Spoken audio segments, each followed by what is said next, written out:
Shalom, shalom, bien-aimés dans le Seigneur et merveilleux dimanche à tous.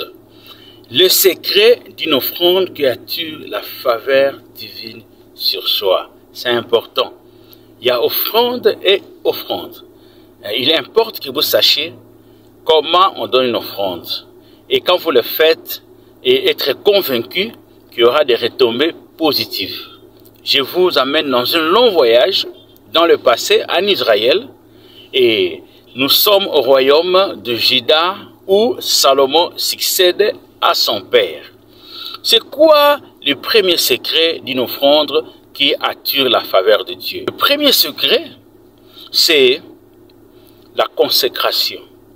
C'est lui qui donne une offrande à Dieu, doit lui-même se consacrer à Dieu. Salomon, quand il commence sa royauté, il se tourne directement à Dieu. Il se donne à Dieu. Il invite tout le peuple dans la présence du Seigneur avant de donner son offrande. Cette façon de faire a plu à Dieu.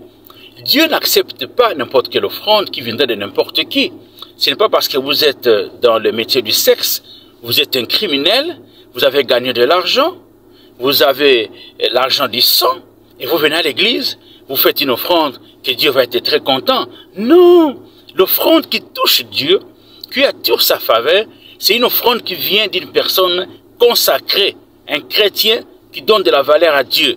Ça, c'est important. Le deuxième secret que je vous livre ici, c'est l'attitude. Dans quelle attitude offrez-vous ce que vous avez? La plupart des gens qui viennent dans les églises donner des offrandes, ils viennent et le donnent avec désinvolture. Ah, n'a pas ça caca, je n'ai qu'à donner, les pasteurs vont manger ça, les pasteurs vont se servir pour acheter des habits. Oh, bien-aimés dans le Seigneur, la Bible dit, tout ce que nous donnons à l'église, nous le donnons à Dieu. Quand bien même cela atterrit entre les mains du pasteur, dans les caisses de l'église, et pour une bonne cause plutôt. La Bible dit dans 2 Corinthiens 9, que celui qui donne les fasse avec joie, sans qu'on les pousse, sans qu'on les coince. Ainsi, tout celui qui apporte son offrande avec une attitude de joie, de reconnaissance, en vertu de tout ce que Dieu a accompli pour lui. Bien aimé, une telle offrande ne peut que satisfaire le cœur de Dieu. Et Dieu ne peut que vous accorder sa faveur. Salomon l'a fait. Il a fait de bon cœur. Il l'a fait gentiment. Il l'a fait en reconnaissance de ce que Dieu lui a fait grâce. David avait plusieurs enfants. Pourquoi seulement le sort est tombé sur Salomon? Il y avait de quoi bénir le Seigneur et de reconnaissant, chers amis. Et il ne donne pas n'importe quelle offrande. Troisième secret, c'est la qualité et la quantité. Dieu n'accepte pas une mauvaise offrande. Dieu n'accepte pas une bête qui est malade. Dieu aime une bonne offrande et Dieu en aime beaucoup. La Bible dit, celui qui sème peu, c'est peu. Celui qui sème abondamment, reçoit également abondamment.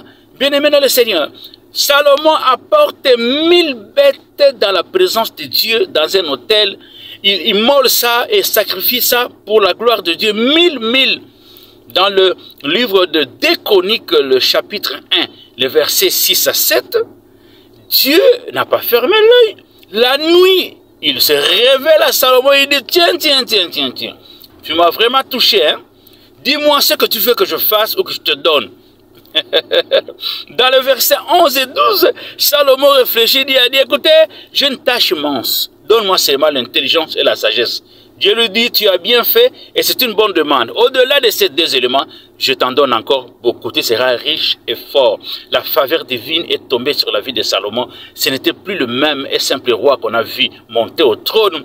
Il était devenu populaire, riche et fort, et les nations alentours, rois et reines, accouraient auprès de Salomon pour écouter sa sagesse.